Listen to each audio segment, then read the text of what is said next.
Jonathan Macardy qui sont là jusqu'à 23h, 21h, 23h ce soir.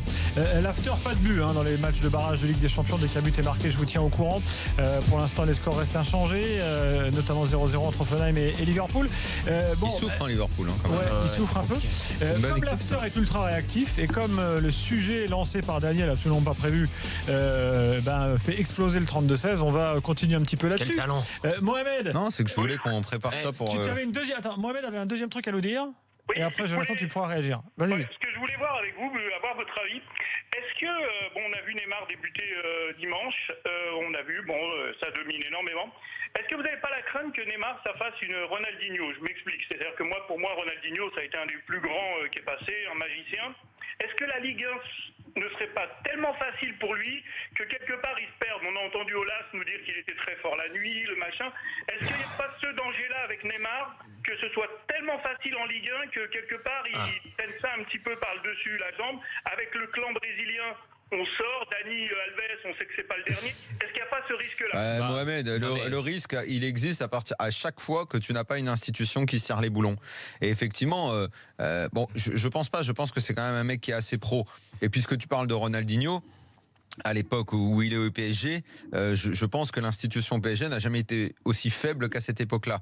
La guerre entre Luis et Perper à l'époque, enfin bref, c'était du grand n'importe quoi. Et Ronaldinho, la Ligue 1, elle a jamais été vraiment simple pour lui, parce que si tu te remémores ses années au PSG, il s'est jamais réellement baladé. Il y a quelques images fortes et 3-4 séries de dribbles comme ça, mais le PSG a, j'allais dire, rien gagné avec Ronaldinho et oui, le PSG n'a rien gagné. Surtout que le développement de Ronaldinho était finalement un jeune joueur quand il vient au PSG. Oui, c'est un gamin. Et c'est après au Barça qui devient le grand Ronaldinho. La différence avec Neymar, c'est que c'est le grand Neymar qui arrive, c'est pas le jeune Neymar qui arrive. De toute manière, si Neymar n'est pas professionnel, qu'il sort, moi je le saurais, j'hésiterai pas à le dire dans l'émission. Enfin, les personnes qui s'occupent des joueurs brésiliens, je les connais, on les sait tous.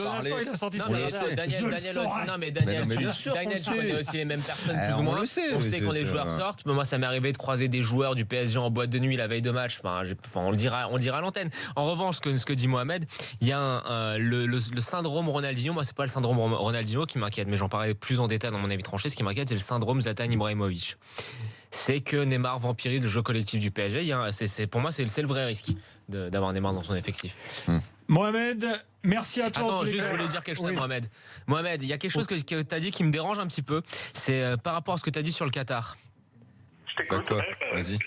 Ce qui me dérange, c'est peut-être des éléments de langage, de la syntaxe, mais c'est quand même important, c'est de dire oui, on m'a dit que le Qatar finançait le terrorisme, que c'est beaucoup plus compliqué. Mohamed, ce que je veux dire, c'est que c'est beaucoup plus compliqué. La situation du Qatar vis-à-vis de ses voisins dans le Golfe est beaucoup plus compliquée que juste des gens qui les pointent du doigt pour être proches de l'Iran et de certaines organisations terroristes. Donc il faut être un petit peu précis dessus parce que c'est quand même l'intégrité morale d'un État souverain qu'on met en question quand on parle de ce genre de questions. Après, que ça leur serve à leur politique, que c'est le soft power. Bien sûr. Il n'y a rien à dissimuler là-dessus. On sait exactement à quoi sert le PSG pour ce pays. Merci à Mohamed. Et Neymar encore plus. Allez, avant de parler de Macron, Emmanuel Macron, et pas l'équipe entière de Nice. Mathéo nous a rejoint au 32-16. Salut Mathéo. Salut l'after, salut Daniel, salut Jonathan, salut Gilbert. Salut Mathéo. Salut Mathéo, on t'écoute. Écoutez, moi j'ai écouté un peu ce qui s'est dit et je pense qu'il y a deux choses. Enfin, je suis d'accord avec Daniel sur le côté un peu ce transfert à des proportions qu'on n'imaginait pas. Mais moi je pense qu'il y a deux choses à bien différencier. Il y a les personnes, et là Jonathan en parlait tout à l'heure, qui n'ont absolument rien à voir avec le football, qui sont choquées par la somme, parce que voilà, ils connaissent pas forcément le monde du football, et que là ce transfert-là est passé sur toutes les chaînes de télé, y compris pas spécialisées dans le football. Et voilà, on a eu beaucoup de réflexions, parfois par certains partis politiques, pour les nommer la France Insoumise, qui ont un peu cherché à s'approprier ce transfert pour en faire une utilité politique. Voilà, quand on entend Jean-Luc Mélenchon, ou même le jeune député du Nord, voilà, qui nous vient à l'Assemblée expliquer que ça représente des siècles de SMIC, alors qu'il compare donc de l'argent public et de l'argent privé. Enfin bon, c'est une forme de démagogie. Là, sans prendre en compte l'inflation, sans prendre en compte le changement de monnaie, en plus c'est ça qui est encore plus délirant.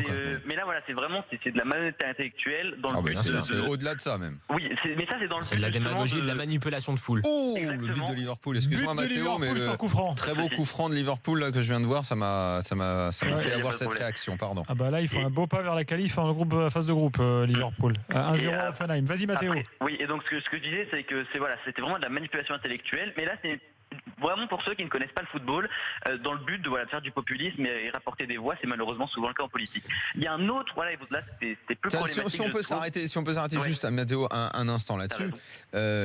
Très franchement, quand j'entends parler d'indécence et tout ça, j'en entendais parler à 90 millions pour Ronaldo, à 100 pour Pogba. Et si tu vas par là, très franchement, pourquoi pas dire que juste 1 million de salaire à l'année, ça friserait pas l'indécence après tout?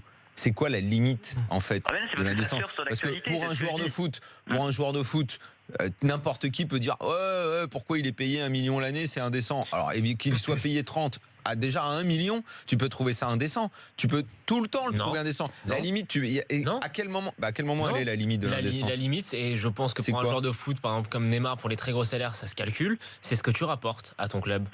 Ce que tu rapportes en termes de marketing, en termes de rentrée, et surtout un sportif encore plus parce que sa performance est mesurable. Oui. Sa performance est mesurable. C'est pas spécifique quand même au footeux. Hein. Non, rappelez-vous les polémiques sur le cachet de Depardieu sur certains films, sur les quelques grands patrons, tu dois être payé par rapport à ce que tu rapportes à une entité donnée. L'entité donnée, c'est le club. Ça me rappelle une anecdote. Attends, Mathéo, ça me rappelle une anecdote. Je me souviens à la fin des années 2000, je vais faire un match à Lens quand je faisais la Ligue 2 et Jean-Guy Wallem était entraîneur de Lens et avant le match on discute et Makelele venait d'arriver au PSG. Je crois que Makelele devait prendre 800 000 par mois. Et on avait beaucoup parlé de son salaire. Je sais pas si tu te souviens, ça a été un sujet de débat. Makelele prend 800 000 alors qu'il avait 34 ou 35 ans. Et Jean-Guy Wallem me dit mais Makelele il prend 800 000. Et il me parle de ces joueurs qui sont là. Et il me dit, mais tu sais que là, moi, j'ai des joueurs dans mon équipe qui sont pas loin des 100 000. Des noms. Franchement, alors, je m'en souviens pas du tout qui étaient les mecs qui jouaient à Lens à cette époque-là. Et il me dit, mais entre ce que va apporter Makelele dans un club de Ligue 1 comme le Paris Saint-Germain, dans un vestiaire qui à l'époque il y avait vraiment de problèmes, c'est un peu une sale période du PSG, et Makelele avait apporté beaucoup de stabilité, son expérience et tout. Il dit, mais limite, c'est les joueurs que nous, on paye à ces prix-là qui sont chers, qui vont me faire un match sur 10 et qui vont me faire des caprices en permanence et qui vont arriver en retard à l'entraînement sans arrêt. C'est eux. Il m'avait dit, c'est eux qui sont indécents, pas Makelele à qui je vais filer 800 000 alors que le mec il a tout gagné dans sa carrière et que c'est une vedette et qu'il est super fort. Et cette anecdote m'avait marqué parce que j'avais trouvé ça très intéressant. L'économie du football est tellement déconnectée entre guillemets de l'économie réelle en termes de valeur, de montant, que pour pouvoir la juger, faut la comprendre et la connaître. Et le problème, c'est qu'il y a beaucoup trop de gens qui ont ouvert leur bouche, qui ne connaissent ni ne comprennent l'économie du football. Non, qui sont juste là pour dire l'argent c'est pas bien. Voilà, merci Daniel. Si je peux juste rebondir là-dessus 2 secondes, c'est que il a raison sur cette phrase, l'argent c'est pas bien. Là, on parle du transfert de Neymar parce que le but de cette action politique, c'est un peu de renflouer ce truc très français qui est la haine des riches, qui consiste à dès qu'on dépasse une certaine somme. C'est un cliché ça. Non, c'est pas vrai. En France, c'est pas un cliché. C'est en train de changer. C'est en train de changer, mais là je parle justement, on a parlé sur Neymar. C'est pas forcément ton ami Macron est arrivé. C'est de la manipulation intellectuelle. Et t'as raison, tout à l'heure on disait la manipulation de foule, c'était le but. Mais moi là-dessus, et je suis d'accord avec vous, et c'est très politique aussi comme débat. Mathéo, quand même un truc, tu peux quand même comprendre que le chiffre du transfert ou les salaires des footballeurs peuvent choquer, tu peux le comprendre. Je suis tout à fait d'accord là-dessus, moi je vais pas dire le contraire. Ce qui est drôle, c'est quand j'entends Patrick Montel critiquer le salaire de Neymar. Mais lui il était grotesque, surtout qu'il venait de commenter Usain Bolt. Je sais pas si c'était le même soir, mais bon, ramener à ce que touche Bolt. C'est son avis, on n'est pas d'accord. Enfin, globalement, je pense que. Que ce soit son avis, c'est une chose, mais le mec est quand même journaliste et ce sont quand même des énormités.